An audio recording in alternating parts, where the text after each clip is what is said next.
আপনারা জানেন আসলে বাইরে যাওয়ার কথা ছিল, কিন্তু সে তো এখন অনেকটা বড় হয়ে গেছে। তার মনের ভাব বহিঃপ্রকাশ বলতে পারেন। তো আসলে সে তার বাবার জন্য আর দেশের বাইরে যেতে চায় না, কারণ তার বাবাকে লং টাইম মিস করবে, তার দাদা দাদিকে মিস করবে। সেই জন্যই ডিসিশন নেওয়া যে ঠিক আছে দেশেই থাকুক। পরিকল্পনা আসলে বাচ্চাদেরকে নিয়ে কখনোই করা হয় বা সেটা হয়ে ওঠে না। আহ ওরা যখন যে মর্জি করে সেটাই চলতে হয়। তবে সবসময় ও যেটা পছন্দ করে, একটু আউটিং পছন্দ করে, যে মম ওকে নিয়ে একটু ঘুরবে, একটু ফান করবে, গেমিং এ যাবে, খেলাধুলা করবে। হয়তো ওইরকমই কিছু একটা করা হবে।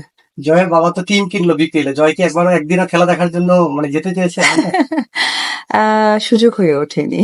আর তার বাবাও তো ছিলেন না দেশে। আজকে তো শেষ খেলা, সম্ভবত উনি মাঠে আছে। জয় হুম। কি আর মিস করতেছে না তাকে? না, জয় টিভিতে আছে। সে টিভিতে বসে দেখছে। Thank you. আপনি যদি কিছু বলতেন। নতুন কোন সিনেমা আসবে কিনা আপনার? একরকম প্রশ্ন। আসলে দীর্ঘদিন লাল শাড়ির পরে আর সিনেমাতে দেখা যায় না। আপনাদের সকলের সাথে আমার প্রত্যেক দিন দুবার করে দেখা হচ্ছে, সকলেই অ্যান্সারটা জানেন, এবং আপনাদের সেম চ্যানেলের সাথেই আমার প্রত্যেকদিন দেখা হয়। হ্যাঁ, আমি প্রস্তুতি নিচ্ছি, ওয়েট করতে হবে।